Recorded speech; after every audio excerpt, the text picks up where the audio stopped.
जय हिंद दोस्तों, एक बार फिर से स्वागत है आपके अपने YouTube चैनल जयकाल जीनियस पर। मैं आपका होस्ट और दोस्त पीके यादव। आज हम बात करेंगे कि एट्थ पे कमीशन के अंदर फिटमेंट फैक्टर कितना होगा।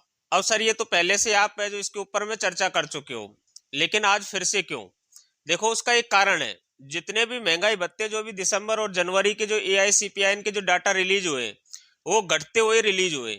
यानी कि नवंबर और दिसंबर, यानी नवंबर की अगर मैं बात करूं, AICPI का डाटा है जो ज्यादा था, जिसकी वजह से महंगाई भत्ता आपका ज्यादा बन रहा था। और जो दिसंबर मंथ का जो रिलीज किया गया है, उसका जो महंगाई यानी AICPI का जो डाटा है वो कम है। कम कितना है वो? यानी कि कम है अपना 143 पॉइंट कितना दिया है, दिसंबर का दिया है 143.7। ठीक है। और अभी जो जनवरी का जो AICPI का जो डाटा है जो रिलीज किया है, वो उससे भी कम है, दिसंबर वाले से भी। वो 143 पॉइंट कितना है, 2।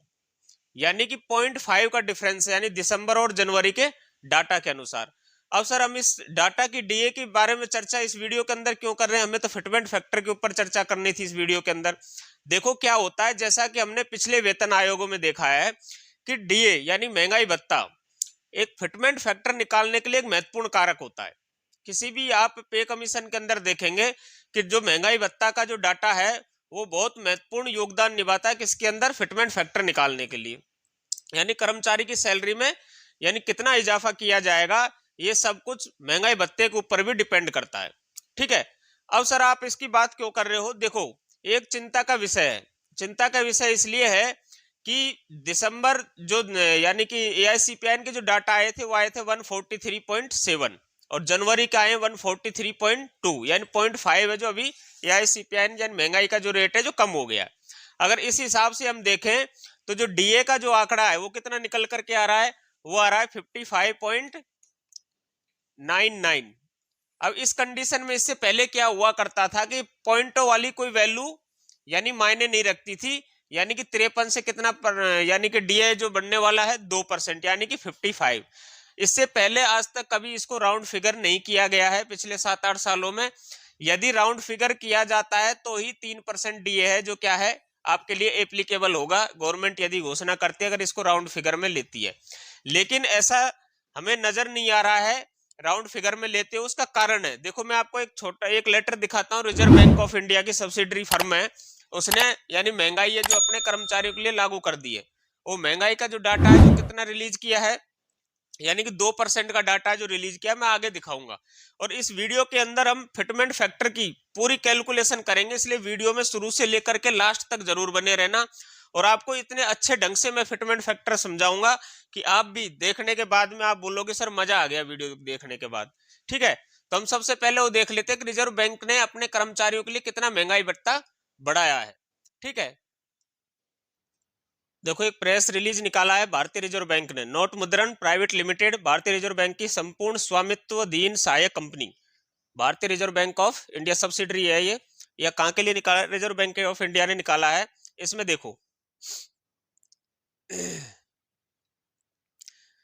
यह सूचनार्थ है कि नैगमिक कार्यालय इतना नंबर दिनांक 21/2/2025 द्वारा भारतीय रिजर्व बैंक नोट मुद्रण प्राइवेट लिमिटेड के कर्मचारियों को 1/1/2025 से प्रभावी देय महंगाई भत्ते के परिशोधित दर के भुगतान हेतु अनुमोदन प्राप्त हुआ। तदनुसार देय महंगाई भत्ता दर मूल वेतन के 53% से 55% की दर से परिशोधित किया जाएगा।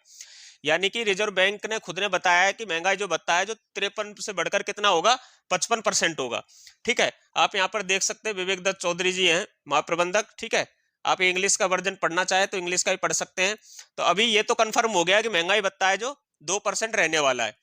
फिर भी 2-4 दिन में क्लियर हो जाएगा, जब कैबिनेट की मीटिंग होगी उसमें डिसीजन लिया जाएगा कि 2% बढ़ाया जाएगा या 3% बढ़ाया जाएगा। लेकिन आप इतना मान सकते हैं फिलहाल की कंडीशन को देखते हुए कि 2% ही आपका महंगाई भत्ता है जो रहने वाला है। ठीक है। अब मैं यहाँ पर थोड़ा सा डाटा और दिखाऊंगा, उसके बाद हम फिटमेंट फैक्टर पे चलेंगे, क्योंकि इन डाटा को दिखाना बहुत जरूरी है। देखो, अभी AICPI का मैं थोड़ा डाटा दिखा देता हूं। ये देखो दिसंबर 2024 का डाटा था 143.7, यानी 88 केंद्र, टोटल 88 केंद्र के ऑल इंडिया के अंदर से क्या किया जाता है, AICPIN का डाटा लिया जाता है। ठीक है, जो क्रमवार अब गुंटूर 1 नंबर पे है और रायगंज जो कितने नंबर पे, 88 नंबर पे। तो दिसंबर 2024 का था 143.7 और जनवरी 2025 का कितना है, 143.2, यानी 0.5, यानी कि इंडेक्स है जो गिर चुका है। ठीक, अब दूसरी हम बात करें कि दिसंबर 2024 का जो 143.7 जो AICPIN का डाटा अगर हम DA कैलकुलेटर में डालेंगे तो उसका परसेंटेज आता है 55.99। अब आप यहाँ पर देख रहे होंगे 55.99। आज तक 0.99 को, यानी कि पॉइंट के बाद की जितनी संख्या है उसको क्या नहीं किया गया है, यानी कि राउंड फिगर नहीं लिया गया है। तो आप ये मान सकते हैं, यहाँ पता चल रहा होगा जब इसको राउंड फिगर नहीं लिया जाएगा तो 55% महंगाई भत्ता होगा, यानी कि 2% बढ़ेगा। अगर गवर्नमेंट ऐसा करती है तो ये पिछले 7 साल में के अंदर यानी सबसे कम दिया जाने वाला महंगाई भत्ता होगा इस बार का। ठीक है, और 0.99 को राउंड फिगर कर लेती है तो कितना होगा, 3% होगा। ठीक है, तो अब इस प्रकार से आपने यहाँ पर देखने को दिखाई दे रहा होगा कि जो DA के जो डाटा है, लोग बोलने लगे आजकल की गवर्नमेंट है जो क्या कर रही है, महंगाई का जो डाटा है उसको क्या मैनेज करने की कोशिश कर रही है। ठीक है, ये मैं नहीं बोल रहा हूँ, लोग बोल रहे हैं और ऐसा प्रतीत होता हुआ भी नजर आ रहा है। ऐसा क्यों आ रहा है उसका मैं एक कारण बताऊंगा छोटा सा, कि देखो क्या है, गवर्नमेंट कोशिश करेगी जो जनवरी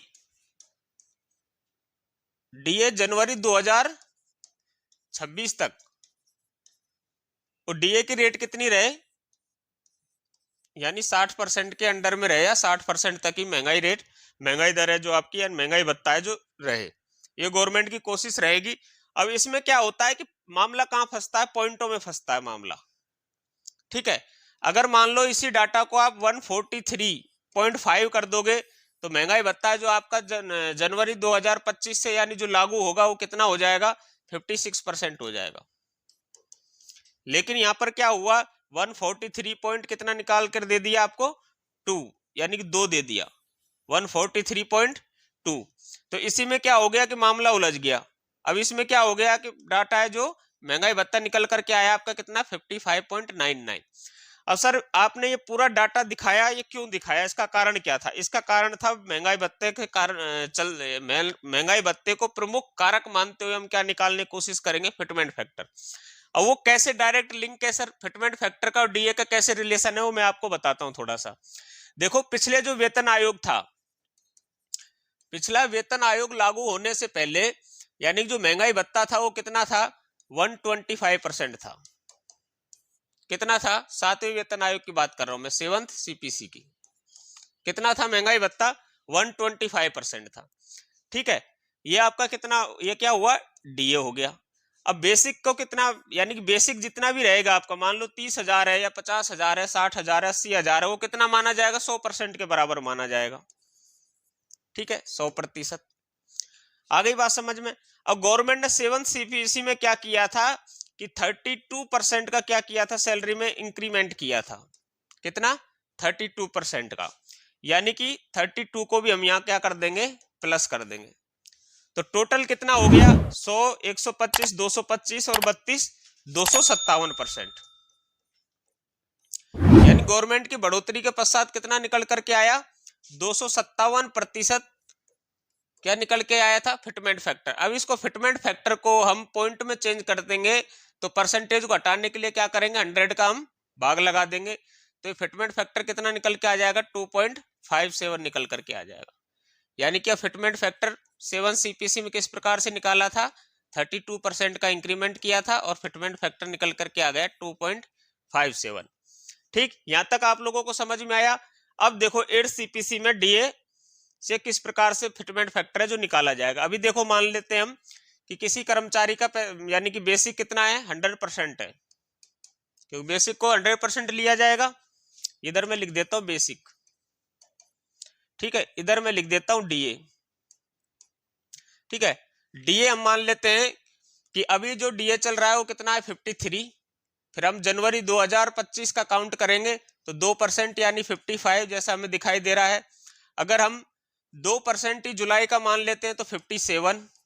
ठीक है, और 3% यानी कि हम कब का मानते हैं, जनवरी 2026 का मानते हैं, तो कितना हो जाएगा, 60%।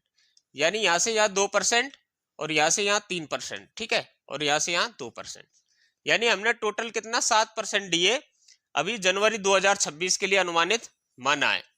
कितना मान लिया? 60%। ठीक है।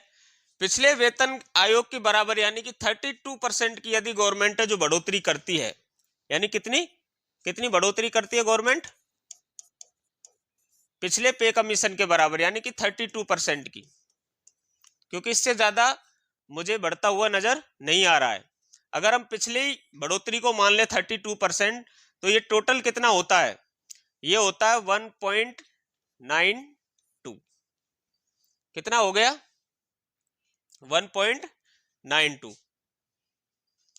अब 1.92 ही मैंने पिछली वीडियो में आप लोगों को बताया था कि भाई अधिकतम जो महंगाई भत्ता है, अधिकतम जो फिटमेंट फैक्टर है वो कितना होगा? 1.92, यानी जो पॉसिबल है, यानी गवर्नमेंट इतना दे सकती है। यदि गवर्नमेंट इसमें भी कंजूसी कर जाती है और किसी भी प्रकार से आंकड़ों में यानी कि फेरबदल कर दे, खेला कर दे, तो हो सकता है यही फिटमेंट फैक्टर है जो घट करके कितना रह जाए? 1.86 रह जाए। और यदि कर्मचारियों संगठनों ने गवर्नमेंट के ऊपर अच्छा खासा दबाव बना के रखा और परिवार के सदस्यों की संख्या है जो 4 से लेकर यानी 4 से बढ़ा करके कितनी कर दी गई?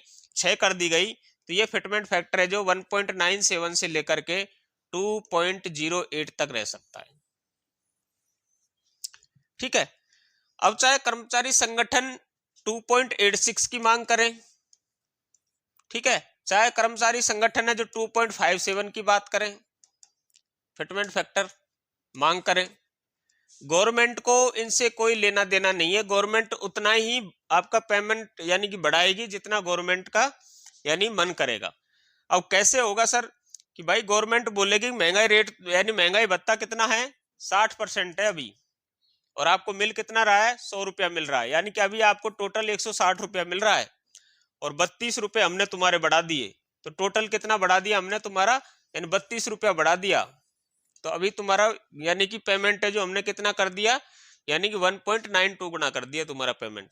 इससे ज्यादा हम लोग नहीं दे सकते। देखो इसका कारण है, गवर्नमेंट क्या करती है कि महंगाई भत्ते के अनुसार, यानी ये महंगाई भत्ते के अनुसार आपकी पेमेंट को क्या करेगी? इंक्रीज करेगी कि किस कर्मचारी की कितनी पेमेंट है जो बढ़ रही है उसका।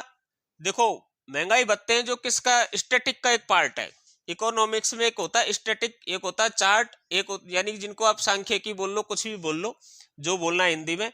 तो ये पूरा का पूरा जो आकलन है ना वो किस पर चलता है? स्टैटिक पे चलता है। ठीक है। अब क्या है, ये डाटा रिलीज कौन करता है? भारत सरकार करती है। भारत सरकार जब डेटा को रिलीज करेगी, मान लीजिए मुझे कोई बोल दे कि भाई तुम्हें डाटा एकत्रित करना है, तो देखो इसमें गवर्नमेंट की कोई वो नहीं है कोई कमी नहीं है। देखो AICPIN जो डाटा लिया जाता है ना, अभी तक जो लिया जा रहा है वो पुराने पैटर्न पर लिया जा रहा है। यानी कि आप कभी भी देखना, दिसंबर, जनवरी, फरवरी और मार्च तक आप कभी भी देखना मार्केट के अंदर क्या रहती है। यानी सब्जियों पर अगर मैं बात करूं, मेनली प्याज, आलू, टमाटर, ठीक है, हरी मिर्चा, जितनी भी आप बात कर लो, यहाँ पर शुगर, ठीक है, यानी कई सारी ऐसी चीजें हैं, ऐसे फैक्टर हैं जो यानी मार्केट के अंदर उस समय पे रेट है जो डाउन रहेंगी। कब तक? मार्च के मंथ तक। जैसे जैसे प्याज पुराना होगा, जैसे जैसे गर्मी बढ़ेगी, तो आलू यानी हरी सब्जियां, प्याज और टमाटर ये क्या होंगे? महंगे होते जाएंगे। अभी देखो आप क्या है कि अन्य चीजों पर तो महंगाई बराबर बनी हुई है, चाहे वो पेट्रोल हो, ठीक है, डीजल हो या अन्य प्रकार के और पदार्थ हो, उन पर महंगाई बराबर यानी कि बनी हुई है। और इसी समय पर क्या है कि सरसों की आवक होती है, तो इसी समय क्या होगा कि जो मस्टर्ड ऑयल वगैरह है ये सब क्या है? सस्ते मिलते हैं। यानी दिसंबर, जनवरी और फरवरी मंथ में मस्टर्ड ऑयल होगा, आलू, प्याज, सब्जी, दैनिक यानी कि जितना भी सामान है आपका वो क्या होगा? इस समय में सस्ता मिलता है। इस वजह से क्या होता है कि जो दिसंबर, जनवरी, फरवरी ये 3 मंथ के जो आंकड़े हैं ना, हमेशा कम आते हुए नजर आएंगे। आप पिछले जितना भी अध्ययन करके देखोगे कि इन 3 महीनों में सबसे कम क्या होता है? यानी AICPIN का डाटा होता है। ठीक है। इसमें गवर्नमेंट की भी कहीं कमी मुझे या नजर नहीं आती है, क्योंकि गवर्नमेंट ने जो AICPIN के अंदर जो यानी जिन पदार्थों को, मटेरियल को, यानी जिन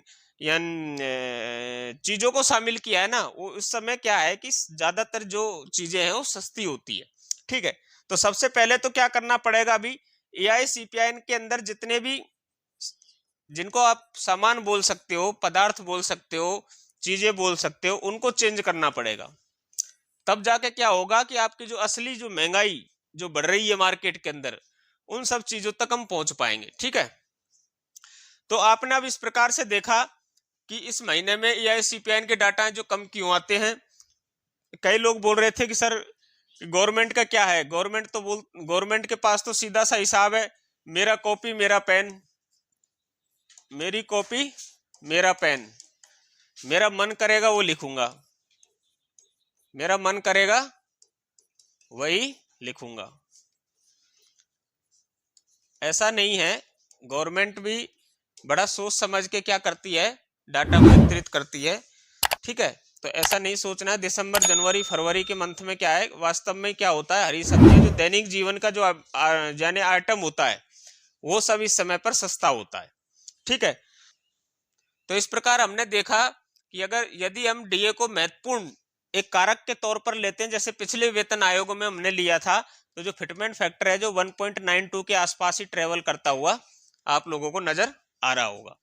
ठीक है, इस वीडियो पर आप लोगों की क्या राय है, आप हमें कमेंट बॉक्स में जरूर बताएं, और DA को लेकर के आपकी क्या यानी सोच है, ये भी कमेंट बॉक्स में आप जरूर बताएं कि DA के आंकड़े क्या गवर्नमेंट ठीक से जारी कर रही है या उसको छुपाने की कोशिश गवर्नमेंट द्वारा किया जा रहा है। ठीक है, तो आज की वीडियो में बस इतना ही के साथ मैं इस वीडियो को करता हूं यही समाप्त। जय हिंद, जय भारत। वीडियो अच्छा लगा हो तो वीडियो को लाइक, चैनल को सब्सक्राइब करना बिल्कुल ना भूले। जय हिंद, जय भारत।